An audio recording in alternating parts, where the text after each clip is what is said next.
My dad and I are very different. He's a perfectionist. I'm not. He loves math. I don't.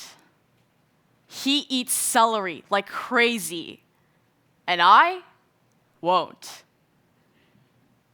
Because of our differences, we argue about many things, especially politics. My dad and I are on very different sides of the political spectrum. I'm more on the left, he's more on the right. So whenever politics come up, even if it's something insignificant, we'll argue. For example, I was sitting in the passenger seat of my dad's car, going to my art class, when an article popped up on my phone. I said, "Oh, they're building another pipeline? The Earth is already falling apart. Why do we need to do more damage?" Now, mind you, my dad used to work in oil and gas. His response was, "One pipeline isn't going to ruin the Earth. Plus, Canada doesn't do that much damage. It'll create jobs and fuel the economy." Well, you can't have an economy if you don't have an environment for it to exist in. These kinds of arguments would happen all the time, and they'd always end the same way. We'd slowly escalate, getting more and more frustrated until either we got to my art class, he'd say, "You're a little child, you don't know what you're talking about."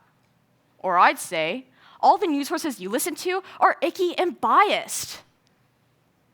No matter how it ended, I'd always get out of the car thinking, how can he think he's right? Because of these arguments, I became constantly paranoid around my dad, worried that every conversation would lead to a fight. One day, I was at a speech class, and my teacher was making me talk about a time when I had been narrow-minded. But I was faced with a challenge. If I was narrow-minded, would I notice?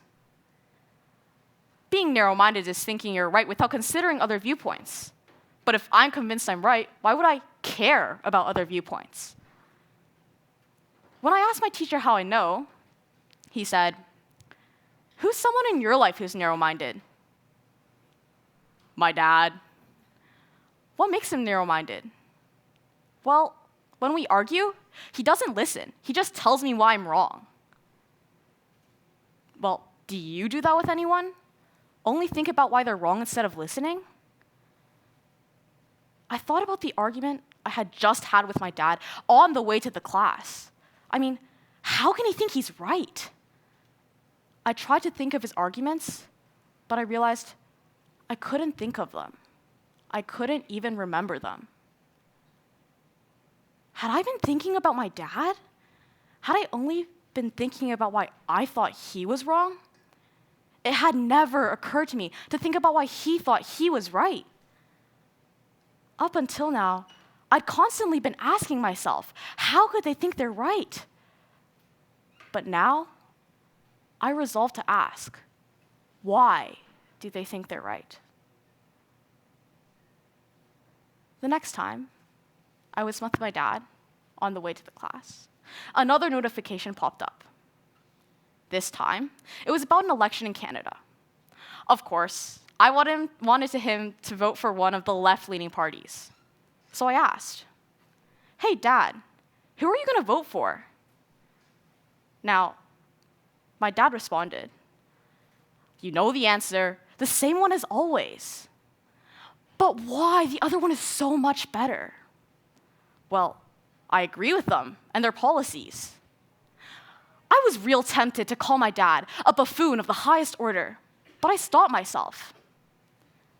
Why does Dad think he's right? Well, he used to work in oil and gas, which aligns with the party's values, and their beliefs are similar to his own. I realized that if I was in his position, I would probably share his opinion too. So I was curious. I asked, "Are you worried about how they'll handle the climate?"